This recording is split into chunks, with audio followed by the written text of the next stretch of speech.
Yes, yes, yo, yo, les amigos, j'espère que vous allez bien. Bienvenue dans cette troisième vidéo dédiée à la correction de l'examen de juin 2023 pour le cours d'énergétique. Nous allons ici entamer la résolution de la troisième et dernière question de cet examen. Pour rappel, l'examen est évalué, vos compétences sont évaluées au travers de cette grille d'évaluation qui, finalement zoome sur 9 compétences à travers les 3 questions. On l'a déjà abordé dans la première vidéo, rappelé dans la deuxième. Cette grille est disponible dans chaque examen. Je vous laisse la consulter pour savoir ce qui est observé dans votre démarche et votre résolution. Mais passons maintenant à la résolution de cette troisième question. Tac, tac, tac. Les 2 premières sont là, complétées. Yes. Situation numéro 3. Nous sommes sur une pompe à chaleur géothermique. Ah, donc pompe à chaleur, c'est le circuit frigorifique, sauf que si on l'appelle pompe à chaleur, c'est que visiblement l'effet escompté ne se situe pas au niveau de l'évaporateur qui va puiser de la chaleur et donc refroidir un milieu, la source froide, mais plutôt ce côté chaud au condenseur où on va recracher de la chaleur. C'est ça qui nous intéresse dans une pompe à chaleur. Et si elle est géothermique, ça veut dire que la chaleur est puisée dans le sol. L'évaporateur est très probablement posé dans le sol. On lit l'énoncé. Comme toujours, commençons par lire, soyons attentifs.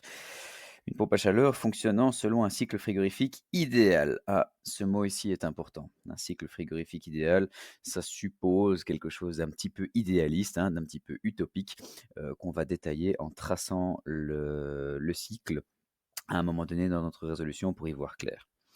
On évolue entre une pression haute de 7 bars effectifs, hein, l'effectif est important, c'est 7 bars lus au manomètre, mais on sait tous très bien que quand il y a 0 bar au manomètre, bah, il n'y a pas nécessairement le vide dans un circuit, que du contraire, il y a généralement la pression atmosphérique. Donc 7 bars effectifs, ça veut dire que c'est 7 bars en plus de cette pression atmosphérique, 7 bars en plus de 1,01325 atmosphérique, et donc on est à peu près à 8 bars absolue. Une pression basse effective de 1 bar, donc 2 bars absolus, et un débit massique, une quantité de matière de 0,04 kg par seconde d'ammoniac. Ouh, une pompe à chaleur à l'ammoniac. L'ammoniac est un puissant réfrigérant, l'un des plus naturels, je peux dire, qui existe, qui a de très très bonnes variations d'enthalpie lors de ces changements d'état. 2 inconvénients quand même, rappelons-le, il est hautement toxique et hautement inflammable, ce qui fait qu'on va le retrouver dans des installations industrielles pour lesquelles on est certain d'avoir, du personnel qualifié qui est capable de réagir, de savoir comment se comporter face à ce réfrigérant particulier. Par exemple, le R134a est dangereux pour d'autres raisons, mais pour un contact direct avec l'homme, il n'est pas toxique et pas inflammable. Alors, on mesure une température de 80 degrés sur cet ammoniac en sortie du compresseur, ça c'est intéressant à savoir. Et cette pompe à chaleur est géothermique et fonctionne avec une source froide, le sol, dont la température est estimée stable à 12 degrés toute l'année. Tandis qu'elle transfère sa chaleur à un circuit hydraulique, donc c'est une pompe à chaleur utilisée à des fins de chauffage relativement classique. Et ce circuit hydraulique monte à 45 degrés en régime stabilisé. Tout va bien, on est toujours en régime stabilisé. La question posée pour cette troisième et dernière question, c'est quel est le coefficient de performance chaud de cette pompe à chaleur?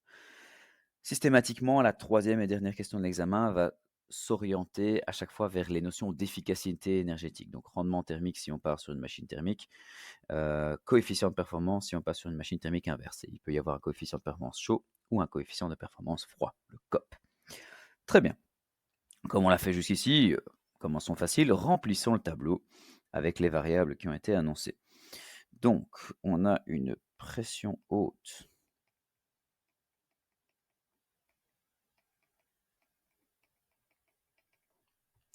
Je vais quand même noter un petit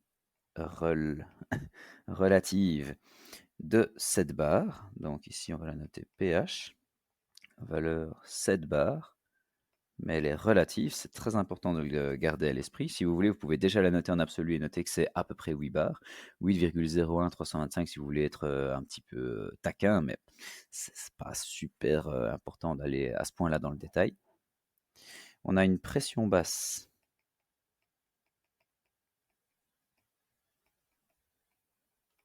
relative aussi. Pression basse de 1 bar. B de 1 bar, voilà. Un débit massique d'ammoniac.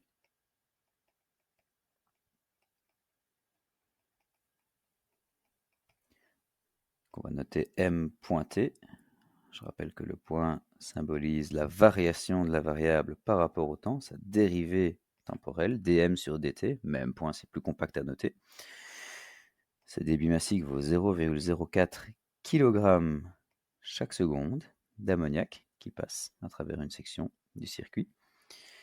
Et une température mesurée en sortie du compresseur, température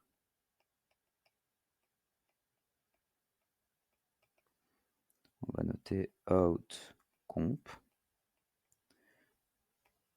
température OC, out compresseur, ce sera compact hein, de noter ça comme ça, de 80 degrés. Cette pompe à chaleur est géothermique et fonctionne avec une source froide de sol et la température est estimée stable à 12 degrés alors que le circuit hydraulique est à 45 degrés. Donc on va noter qu'on a la température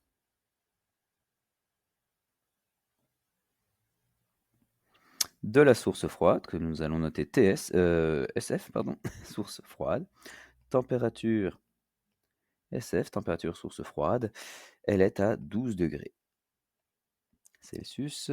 Et pareil, nous avons la température source chaude, TSC, de 45 degrés Celsius. That's it, on a tout noté. Alors, comme fait jusqu'ici, je vous propose de ne pas foncer sur la résolution. On nous demande un coefficient de performance, très bien, on va mettre tout ça en musique et voir ce que ça peut donner comme résultat. On va essayer d'aller gratter dans l'analyse technique, voir si on peut y voir plus clair. Donc il y a le résultat, la conversion d'unité, la critique de vraisemblance, tout ça on peut le faire que si on a le résultat du calcul demandé. Analyse technique. Attention, cette troisième question varie un petit peu par rapport aux deux premières. On s'oriente, comme je vous le disais, vers l'efficacité énergétique. On nous demande en 3-6-1 de calculer le coefficient de performance. Ah, zut, un calcul en plus, on aurait bien aimé être un petit peu plus light, comme c'était le cas pour les deux premières questions, mais soit, regardons ce qu'on nous demande. Calculer le coefficient de performance théorique maximal. Le coefficient de performance théorique maximal. Les deux mots sont importants, c'est théorique et c'est maximal. De cette pompe à chaleur dans les conditions de fonctionnement spécifiées. Ça doit tiquer dans votre esprit. Les performances, l'efficacité énergétique théorique maximale fait toujours référence au cycle de Carnot. Okay, le cycle de Carnot simple pour les machines thermiques et le cycle de Carnot inverse pour les machines thermiques inverses. Alors, la formule est dans le syllabus, on l'a montré plusieurs fois en séance. Il suffit d'aller rechercher ce coefficient de performance. Donc le coefficient de performance chaud maximum est égal au coefficient de performance chaud de Carnot, un cycle idéalisé, un cycle vraiment beaucoup trop parfait pour être réaliste, mais enfin ça a l'avantage de fixer une sorte de plafond de verre au-dessus duquel il est impossible de faire aller notre machine. Et ce coefficient de performance chaud de Carnot, on avait établi ensemble qu'on pouvait l'écrire comme ceci. Température chaude sur température chaude moins température froide. Donc TH, c'est la température de la source chaude, T hot, et TL, c'est la température de la source froide, T low. Il existe une autre manière de l'écrire, c'est 1 sur 1 moins TL sur TH, mais je trouve cette notation-ci un petit peu plus parlante, un peu moins farfelue. Et donc notre température chaude avait été annoncée à 45 degrés. Attention que dans cette formule, je vois directement que ça ne va pas me donner le même résultat si je note mes températures en degrés Celsius ou en Kelvin.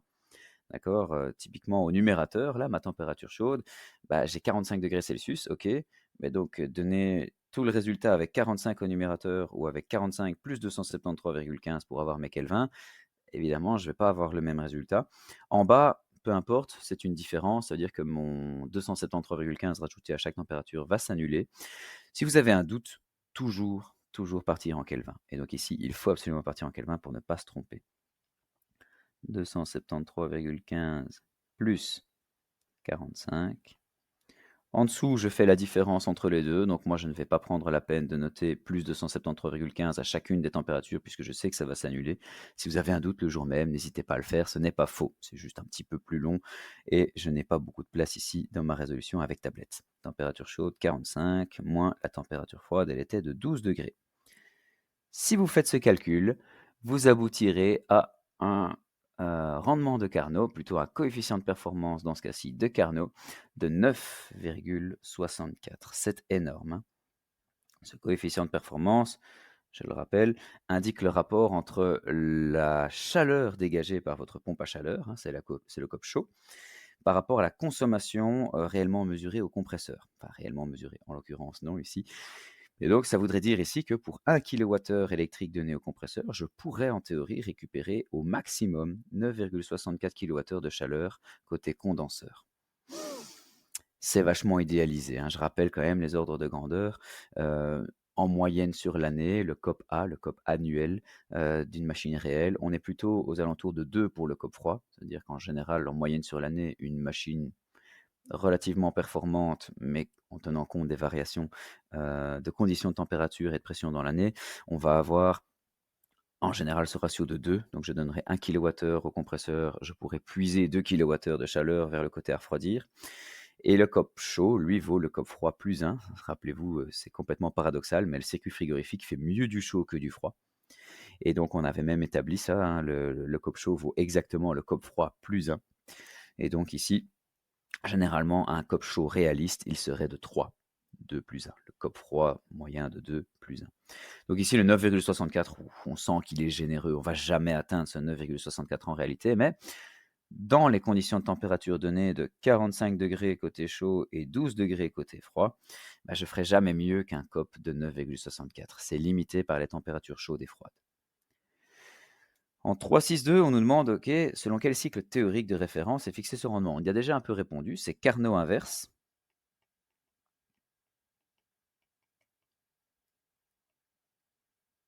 Carnot inverse. Donnez-en le type d'évolution ainsi que les hypothèses idéales imposées qui permettent de considérer que ce cycle confère à la machine thermique envisagée son rendement thermique maximal possible. Ah, ici, remarquez qu'il y a un petit reste dans cet examen. Hop, ça ne devrait pas être le rendement thermique ni la machine thermique, mais la machine thermique inverse et le coefficient de performance. C'est de ça qu'on aurait dû parler pour être plus exact. Alors Carnot, aussi bien pour une machine thermique que pour une machine thermique inverse, il part sur 2 hypothèses. Il y a 4 évolutions dans cette machine thermique inverse et on pourrait avoir les mêmes réflexions dans une machine thermique. Il y a 2 évolutions qui font varier la pression et 2 évolutions pour lesquelles j'ai un échange de chaleur. OK, donc il serait peut-être plus facile de le représenter ici pour l'avoir à l'esprit. Un évaporateur, un compresseur, un condenseur et un détendeur. D, E, C et on va noter conde. Évaporateur, compresseur, condenseur et détendeur. Et Carnot s'est dit, bon comment est-ce que ce machin-là pourrait fonctionner dans les meilleures conditions? Donc, je vais d'abord représenter ça ici. Pour ce faire, on part généralement sur un diagramme TS, température, entropie, bien qu'on pourrait le représenter dans plein de diagrammes, hein, mais il y a une variable intéressante ici, c'est l'entropie qui apparaît pour parler de Carnot. Première chose, on le sent, c'est relativement évident, les échanges de chaleur, comment est-ce qu'ils pourraient être idéaux? L'échange de chaleur ici, OK, sur le condenseur et sur l'évaporateur. Donc l'échange de chaleur avec la source chaude qui est à TH et la source froide qui est à TL. Donc ici dans mon cas, TH c'est le 45 degrés, hein, c'est l'eau que je veux amener à 45 degrés grâce à ce circuit. TL c'est les 12 degrés du sol dont je puise la chaleur dans ce circuit dans lequel circule l'ammoniac. Donc ici dedans, hop, c'est NH3 de l'ammoniac qui circule. Ici c'est le sol et là c'est de l'eau à 45 degrés dans notre cas. Carnot s'est dit, comment est-ce que ce machin-là pourrait être idéal? Je ne peux pas faire mieux que d'amener mon ammoniac NH3 exactement à la température chaude côté condenseur tout le long de l'échange de chaleur. Ça ne pourra jamais être plus chaud, hein, puisque c'est la chaleur qu'on va donner de ce côté-là. Donc, je ne peux pas faire mieux. Et pareil côté TL, côté T-low, température basse, je ne peux pas faire mieux que d'amener mon évaporation exactement à TL. C'est comme dire, mon ammoniac est exactement à la température, du milieu avec lequel il échange sa chaleur. Un échange de chaleur ne peut pas être mieux. J'ai toujours un petit écart à cause des imperfections de l'échange de chaleur, et cetera. Donc ce serait vraiment idéal. Donc si j'ai ici une TH et ici une TL, bah, ces échanges de chaleur vont se passer sur ces horizontales. Donc ce diagramme TS est très pratique pour visualiser cet élément du cycle de Carnot. Donc première hypothèse, échange de chaleur isotherme. On va préciser la chaleur prise, Qin, elle est prise ici, hein, se passe exactement à la température basse, et la chaleur recrachée, Qout, qui est ici, Q.Tout, elle est recrachée à la température chaude. Je ne peux pas faire mieux que ça pour les échanges de chaleur. Maintenant, pour ma détente et mon compresseur. Alors, le compresseur, on va commencer par celui-ci. Qu'est-ce qui ferait que le compresseur fonctionnerait dans les meilleures conditions, le plus parfait possible? Bah, il serait parfait si tout ce qu'il fait, c'est comprimer le réfrigérant, l'ammoniac ici, et rien d'autre. Tout l'effort investi au compresseur ne sert qu'à comprimer le réfrigérant. J'ai donc pas d'échange de chaleur. Si mon compresseur est adiabatique, il ne perd pas de chaleur au profit de l'environnement et il n'en puise pas non plus.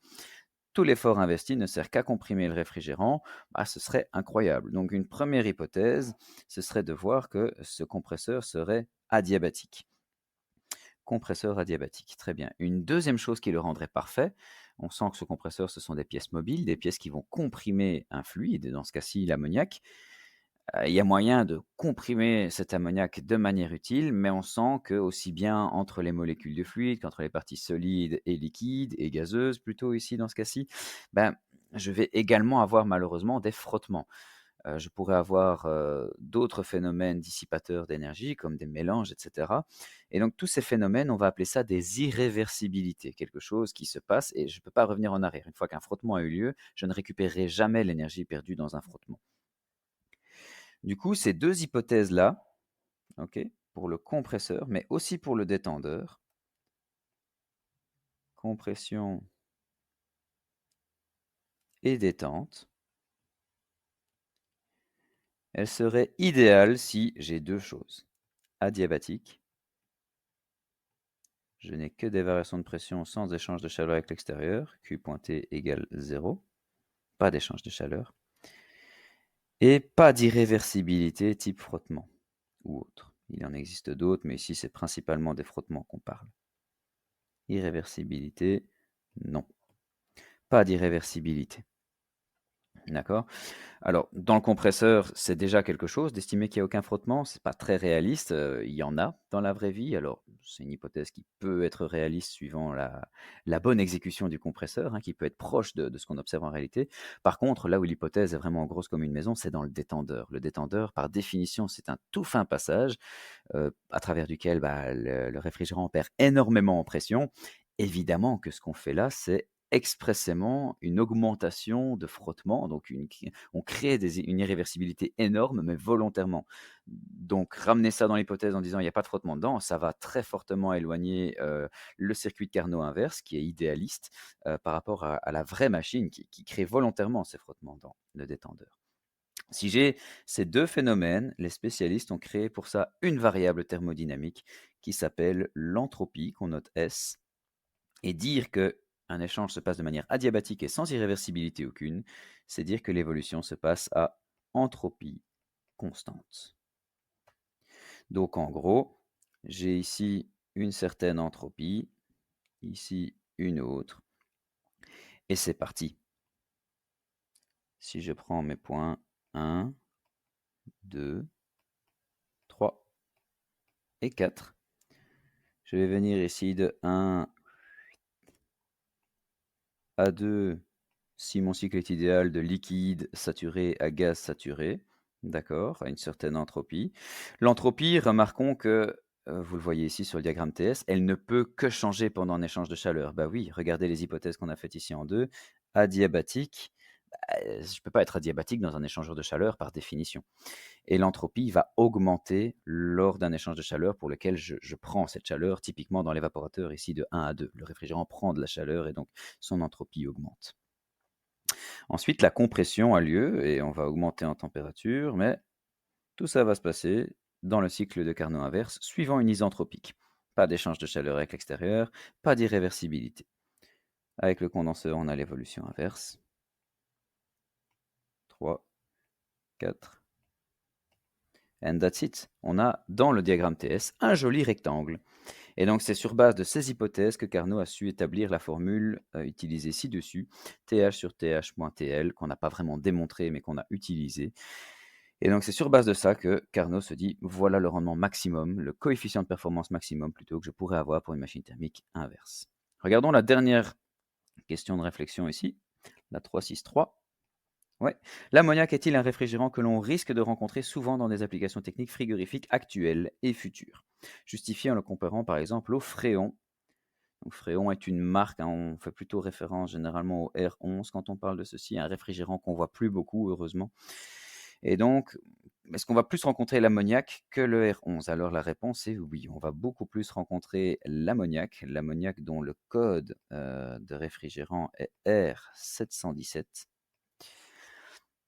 Pourquoi? Deux arguments.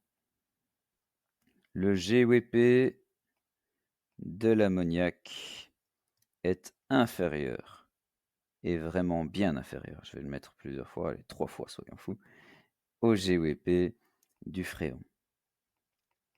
Qu'est-ce que ça veut dire? Le GWP, Global Warming Potential, c'est la comparaison de l'effet de serre de votre réfrigérant à l'effet de serre du CO2.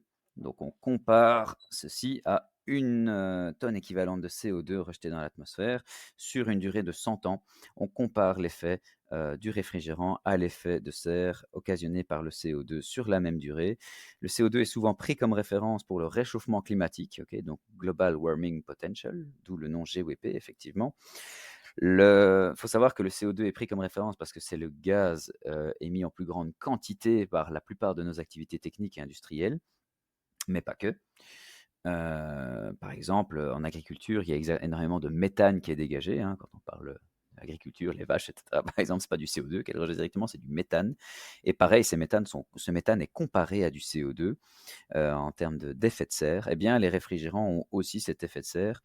Et le R11 avait un effet de serre plutôt vilain, alors que le GEP du NH3, c'est zéro.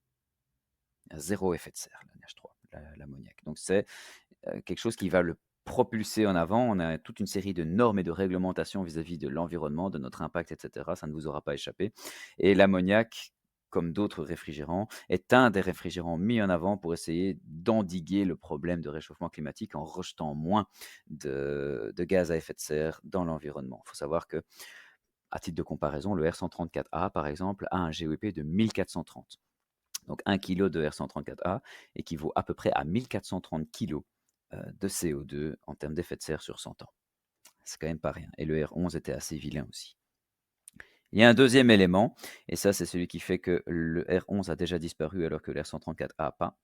L'ODP du NH3 est également largement inférieur au ODP du Fréon. L'ODP, c'est le Ozone Depletion Potential, donc le potentiel de déplétion de la couche d'ozone, le potentiel à ronger la couche d'ozone. Certains réfrigérants contenaient du chlore et du fluor, ce qui avait généralement comme effet, une fois qu'ils étaient libérés dans l'atmosphère, par exemple quand on démantelait un circuit sans y prêter attention, sans récupérer le réfrigérant du circuit, ça a pour effet de séparer les 3 atomes d'oxygène qui forment cette couche d'ozone. L'ozone, c'est O3. Et le problème, c'est que beaucoup de réfrigérants développés dans les années 60, 70 et 80 avaient un potentiel agressif vis-à-vis de la couche d'ozone très important. Et donc, Le R11 était typiquement le plus agressif. Il avait un ODP de 1, il est pris comme référence, là où le CO2 est pris comme référence pour le GWP. Et donc, le problème, c'est qu'on ronge cette couche d'ozone et cette couche d'ozone constitue un bouclier contre une certaine tranche des ultraviolets envoyés par le soleil. En gros, sans cette couche d'ozone, on est tous morts en quelques années du cancer.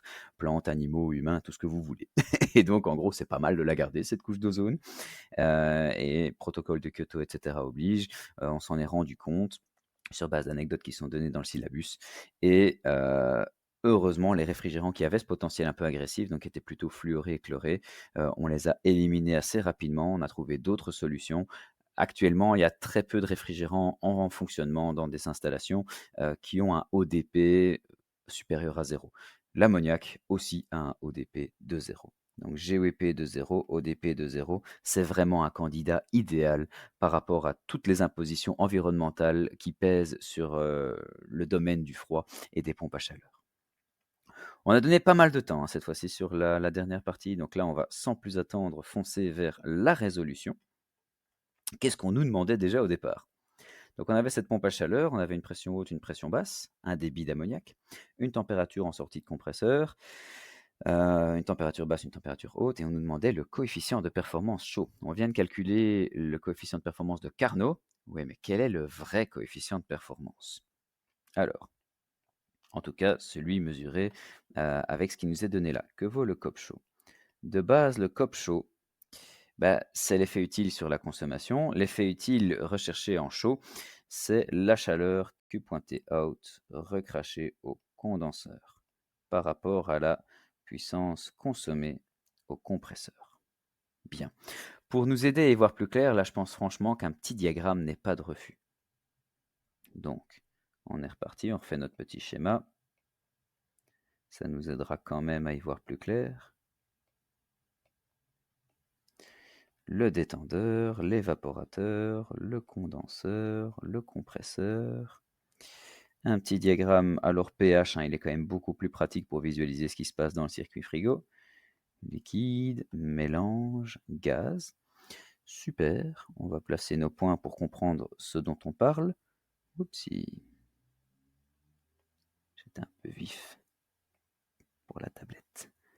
De 1 à 2 à 3 à 4, je mets tous mes petits points et on essaye de voir ce qu'on cherche réellement. Généralement, rappelons-le, notre point 1 est ici quelque part. On est généralement légèrement en début de vaporisation en sortie du détendeur et à l'entrée de l'évaporateur.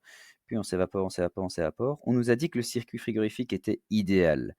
Ce qui, de manière un petit peu vicieuse, veut dire qu'on estime qu'on s'arrête pile à l'état de gaz saturé. On ne prend pas une petite surchauffe pour s'assurer, comme on le fait en pratique, qu'il n'y a que du gaz qui rentre dans le compresseur. Donc on estime que le gaz saturé, c'est suffisant, la vie est belle, j'ai pas besoin de m'assurer d'une petite surchauffe en plus. Je suis en gaz saturé, j'ai plus une goutte de liquide, voilà. C'est un peu théorique, mais pourquoi pas. On arrive ensuite en 3 en sortie du compresseur, comme on l'a fait pour la question 1. Et puis si le cycle est idéal, pareil, le point 4 arrive pile ici à l'état de liquide saturé. Et là, on boucle. Et on a cette espèce de trapèze, c'est notre circuit frigorifique. Donc, comment est-ce qu'on va calculer cette puissance chaude recrachée et ce travail consommé? Le travail consommé, il est au niveau du compresseur. La chaleur recrachée, elle est au niveau du condenseur. Donc là, je sens déjà la zone du circuit vers laquelle je vais devoir concentrer mon analyse, mes calculs. Si je fais un rapide bilan sur les échanges de chaleur et les compresseurs tels qu'on l'a fait, je sais que la chaleur recrachée au condenseur, je peux l'exprimer comme M pointé fois l'enthalpie de sortie H4 moins l'enthalpie d'entrée H3. Le condenseur va de 3 à 4. Hop. Alors que pour le compresseur, si je refais un bilan, regardons dans le chapitre 3 comment on faisait, le travail qui arrive dedans va me mener à l'enthalpie ici, 3 en partant de l'enthalpie 2. Nickel. Et donc ici, les débits massiques vont se zigouiller. Je l'ai au-dessus, je l'ai en dessous. Super, un truc en moins. Ça devient une recherche d'enthalpie, en fait, cette affaire. Est-ce que je sais rechercher ces enthalpies? Oui. Qu'est-ce qu'on nous dit? On nous dit ici qu'on évolue d'une pression basse à une pression haute. La pression haute, on nous l'avait annoncé et je vais le noter ici. Je vais noter ça sur le nom de l'axe, ce sera un peu plus compact. Je ne vais noter ici que les pressions absolues. Comme ça, je trie déjà le travail en fonction de ce qu'il y aura dans les tables, c'est plus facile. J'avais 7 barres de pression relative, 7 barres lues au manomètre, ça veut dire 8 barres absolues par rapport au vide. Donc j'ai ici 8 barres. 1 bar en pression basse relative lue au manomètre, ça veut dire 2 barres à peu près, hein, il y a le 0,1325, vous m'avez compris, par rapport au vide. Et donc j'ai ici mes 2 barres de pression basse. Nickel, ça je connais. Et on m'avait aussi dit en sortie du compresseur, là ici, je suis à 80 degrés. Et moi, ce qui m'intéresse, c'est l'enthalpie 4. Ah, l'enthalpie 4, je sais qu'elle est à 8 bars en liquide saturé, je le vois. L'enthalpie 3, je connais sa température, 80 degrés, je sais qu'elle est à 8 bars et d'après ce que je dessine, d'après la façon dont le cycle devrait fonctionner, ça devrait être une vapeur surchauffée. Et le point 2, c'est le point de gaz saturé à la pression basse. Donc a priori, tout ça est pas trop difficile à trouver. Il y a juste 3 enthalpies à trouver, H2, H3 et H4. Mais enfin, ça n'a pas l'air infaisable. Allons-y gaiement, mes amis. Allons-y gaiement. On va commencer dans l'ordre, on va faire H2, puis H3, puis H4. H2, c'est donc l'enthalpie à 2 bars en le gaz saturé. En gaz saturé. L'enthalpie 2, donc entrée du compresseur. Yes. Alors on va reprendre notre table, hein. Donc ici, on va regarder tout ça dans les tables, on va les noter après, on va voir quel est leur numéro. Ammoniac, voilà, voilà. Table 1.12, j'ai les variables de l'ammoniac en mélange liquide-gaz saturé suivant la température. Ça m'arrange pas trop. Moi, je sais que je suis à 2 bars et en gaz saturé. Ouais, je pourrais voir à peu près le 200 kilopascal ici et interpoler, mais enfin, les gens ont quand même été sympas. Ils ont fait une table 1.13 qui est triée en pression. Et donc 2 bars absolus, c'est 200 kilopascal que je lis ici. 200 kilopascal que je lis ici.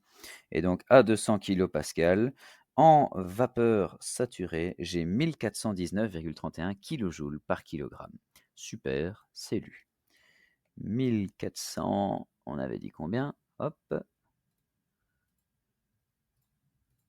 1419,31, ouais. 1419,31 kJ par kilo. Donc j'ai déjà utilisé la table AN 1.13.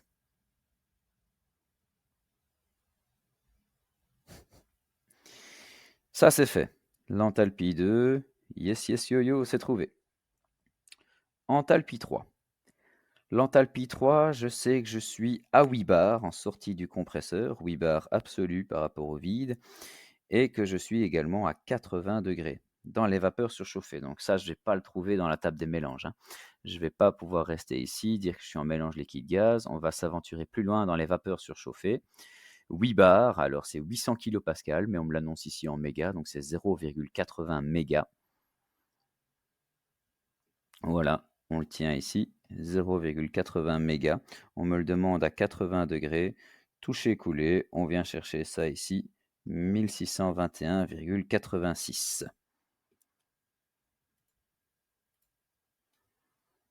1621,86 kJ par kilo d'ammoniac. Super, H3 c'est fait. Et en plus, 2 coups pour le prix d'un, puisqu'il arrive 2 fois dans ma formule du COP que je cherche à remplir. Reste une dernière enthalpie, l'enthalpie 4. Et l'enthalpie 4, c'était le point de liquide saturé ici à 8 bars. Remarquez comme c'est facile une fois qu'on a tout dessiné, il n'y a plus qu'à constater ce qu'on a fait. Si vous faites ça sans les petits croquis, ça rend votre résolution un peu plus compliquée, il faut tout faire de tête. Donc ici, enthalpie à 8 bars en liquide saturé. Tac, l'enthalpie à 8 bars en liquide saturé. Le liquide saturé, je vais certainement pas le trouver dans les vapeurs surchauffées. Donc je dois revenir en arrière, dans ma table 13 par exemple, où je connaissais les pressions. Et je vais regarder le penchant liquide du mélange. Donc ici, on est à 800 kilopascal. Yes, yes, yo, yo. 1458,30. Non, ça c'est le gaz. C'est pas lui que je veux. Remarquez la distraction que j'ai eue. Mais en regardant à nouveau mon diagramme, je le vois tout de suite. Ça, c'est bien la vapeur saturée. C'est pas lui que je cherche, c'est le liquide saturé pour le point 4. Et donc, le liquide saturé, c'est 263,95. Yeah, yeah. 263,95. Imaginez le jour de l'examen, vous avez la distraction que je viens d'avoir. Normalement, vous devriez le voir assez vite. N'hésitez pas à essayer de vérifier. Le 1400 était que j'allais prendre. Vous remarquez que je suis censé ici, en 4, être assez loin des enthalpies 2 et 3. 1400, c'est beaucoup trop proche des enthalpies 2 et 3 que je venais de trouver au-dessus, ce qui m'a un petit peu fait tiquer aussi. Donc, on doit être bien plus bas de côté des liquides en enthalpie. Voilà, voilà. Bah, il n'y a plus qu'à, on a tout trouvé. Le COP chaud vaut donc, on disait H4 moins H3. Donc, H4 moins H3. 263,95 moins l'enthalpie de départ 1621,86 sur la différence d'enthalpie H3 moins H2, donc 1621,86 moins 1419,31. Remarquez quelque chose, mon numérateur là, tel que je l'ai représenté avec mes conventions de signes, puisque la chaleur est perdue au niveau du condenseur, mon delta H est négatif, je condense, donc mon enthalpie va diminuer, je pars de 1621 pour arriver à 263,95, et donc j'ai un delta H négatif dans le condenseur. Si vous faites ça tel quel, vous allez trouver un COP négatif. Ne nous donnez pas ça, mettez-le en valeur absolue, on comprend bien ce dont on veut parler ici. Le COP ne va jamais être donné de manière négative, même si on comprendrait ce que vous avez voulu faire ici, c'est une puissance qui est perdue, d'accord, par le réfrigérant. Et si vous faites ce calcul et que le monde est juste, vous allez tomber sur un COP chaud réel de 6,7. Sous-entendu, puisque ce COP chaud représente le rapport entre la puissance calorifique donnée sur la consommation du compresseur, pour 1 kWh électrique consommé au compresseur, vous allez pouvoir dissiper une puissance calorifique de 6,7 kWh. Est-ce que c'est réaliste? Dans une première approximation, oui. On pourrait ici tout à fait se dire que c'est réaliste. Regardez notre COP de Carnot, il vaut 9,64 et nous, on est à 6,7. On est en dessous. Donc, on n'a pas dépassé le plafond de verre de Carnot, c'est déjà pas mal, on est content.